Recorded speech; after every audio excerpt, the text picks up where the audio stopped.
resembles the prime. In fact, it's a full recapitulation of the prime itself.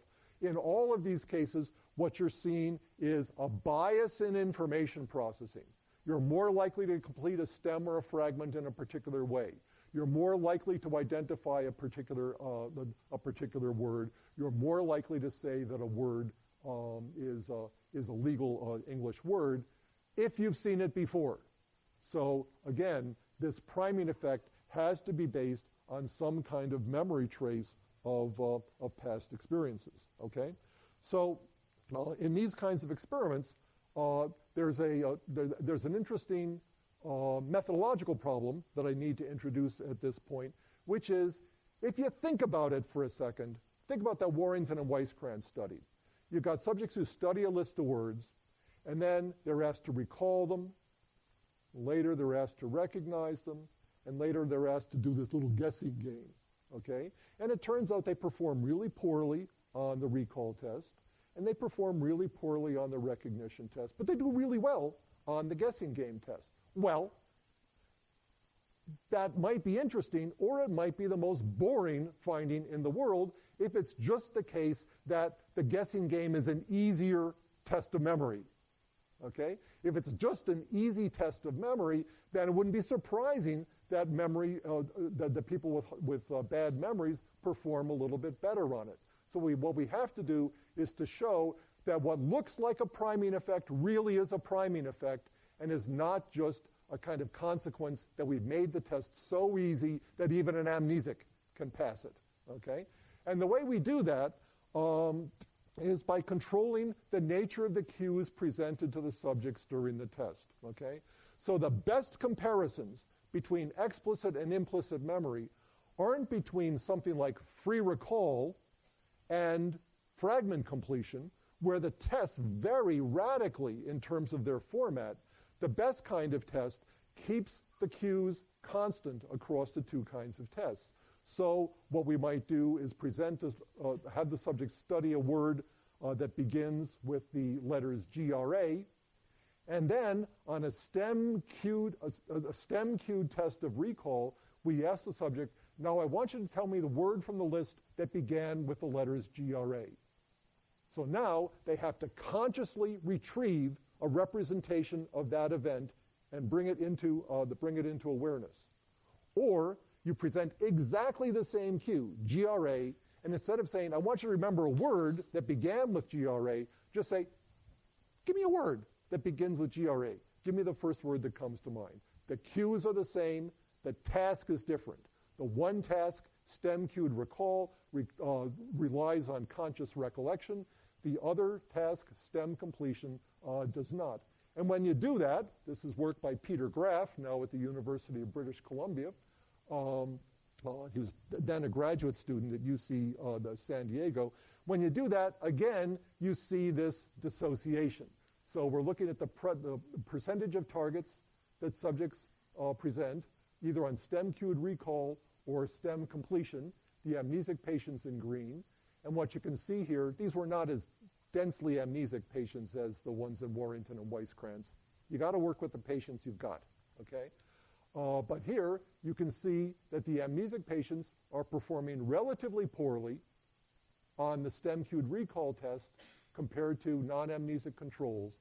But when you use exactly the same cues, but vary the task so that we're now doing STEM completion, not STEM-cued recall, the amnesics and the controls aren't statistically different, and in fact, if anything, the amnesics are performing a little bit better. Okay? This is what's known as a dissociation between explicit and implicit memory, and this dissociation is not an artifact of something like task difficulty, because in this case, we've kept the cues the same between the explicit and the implicit task. Okay. You can get these same kinds of effects in other memory disorders as well. There are now lots of these around. I've just talked about a couple of studies employing patients with the amnesic syndrome. You can do the same thing in patients receiving electroconvulsive therapy as a treatment for depression. ECT induces an amnesia. It induces both a retrograde amnesia, for events that occurred in the moments to minutes before the amnesia was, the ECT was delivered. And it also produces an anterograde amnesia that covers the minutes, maybe an hour after the ECT has been delivered. If right before we deliver the ECT, as we did in my laboratory, or right after you deliver the ECT, as Professor Shimomura did in his laboratory, you had these patients study a word list, right? Then you test them after the ECT has been delivered. What you find is that they don't have good recall or recognition of these items, but they perform just fine on fragment completion, stem completion, and the like. You can do the same thing when you give people sedative medication for outpatient surgery. If any of you have ever had, say, propofol for, say, knee surgery, the athletes in the room, or you know somebody who has, you remember that you're awake the entire time. But one of the interesting things about these surgeries, you don't remember anything about it afterwards, right?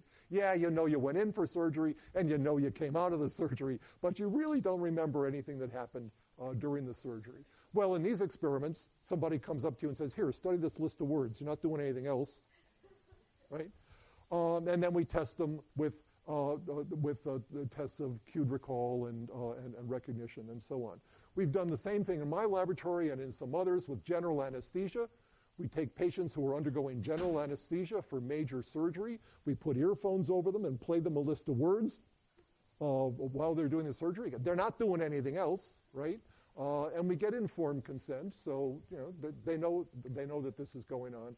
They wake up in the recovery room. We say, remember anything about any words? They say, no.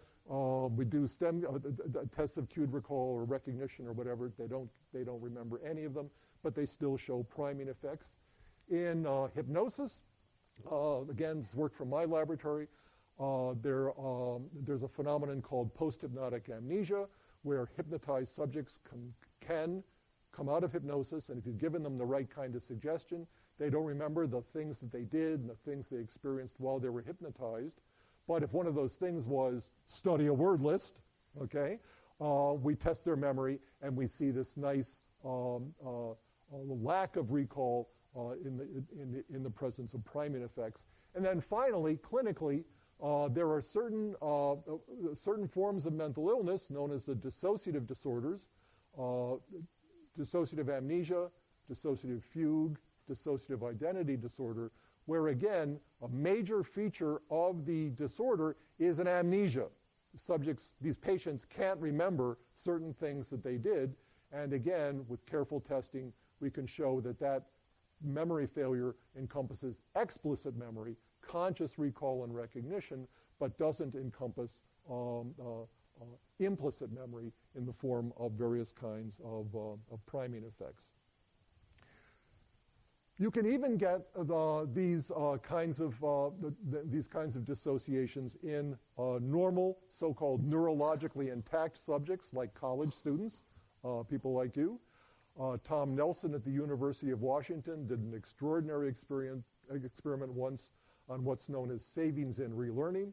He taught subjects a word list and then brought them back into the laboratory after a really long retention interval. So long a retention interval that the subjects had no recall and no recognition for the words that they had studied. And then he said, okay, I want you to learn them all over again. And what he showed was that those subjects showed savings in relearning. They learned the list the second time more quickly, more readily than they did the first time. That's a memory effect. Savings in relearning basically depends on there being a pre-existing mental representation of a prior event, and this savings occurred even in the absence of conscious recall and recognition. You can also get more familiar kinds of priming effects in these kinds of paradigms. There's a nice study by Jacoby and Dallas, very early study, but still one of the best, in which subjects studied a word list, then they were asked to perform a test of explicit memory, a test of recognition, and also a test of word identification. Simply identify a word that's presented in a degraded fashion, And what Jacobi discovered was that you could get priming effects on word identification even in the absence of recognition. Here's that study. Okay, this is how they did it. There's a study phase in which the conditions of the study phase varied what's known as the level of processing. Some subjects were asked to perform very superficial judgments about a list of words. They weren't actually asked to remember these words at all or to memorize them. Words flashed up on a screen, and they were asked to make a judgment about the physical appearance of the word. This is known as an orthographic judgment. Does it have an E in it? Something like that. Or there was a so-called deep task involving semantic processing where a word flashed up on the screen and they had to make a judgment about whether it meant the same as some other word. Then, after just a little bit of a retention interval, the subjects performed either tests of recognition, a test of explicit memory, or a perceptual identification, just like the test I described for you earlier as a test of implicit memory. And what Jacobi and Dallas found was, in the first place, recognition was greatly affected by level of processing. Subjects had very poor recognition for the words that were subject to shallow orthographic processing based on making judgments of physical appearance. They had very good memory for items that were subject to deep semantic processing where they had to make a judgment about the meaning of the item. That's a very familiar effect in memory. You can get this even in a classroom demonstration. It's so powerful. But what you see here is that there's a priming effect, because if there was no effect at all, the way this is worked out, you'd have 0. Okay, so there's about a 10% priming effect here, but on perceptual identification, the subjects were more likely to identify words that they had seen before than control words that they had not seen before, but there was no effective level of processing on perceptual identification. Okay? This is another dissociation, if you will, between explicit and implicit memory. Explicit memory, as represented here in recognition, is affected by level of processing. Implicit memory, as reflected in priming effects on perceptual identification, does not appear to be affected by level of processing. Okay, so far we've seen two different kinds of dissociations between explicit and implicit memory. Two different kinds of examples where subjects have implicit memory even though they don't have explicit memory. The first of these are known as population dissociations. And these are the various kinds of studies of amnesic patients or amnesic subjects that I showed you before. They're called population dissociations because it's the subject population that makes a difference in how people in the relationship between explicit and implicit memory. Non-amnesic subjects have both explicit and implicit memory. Amnesic subjects have implicit memory, but they don't have explicit memory. Okay, that's a dissociation. The other kind of dissociation I've shown you is like the Jacobi and Dallas study, and it's called a functional or an experimental dissociation. And we call it that because it's some experimental manipulation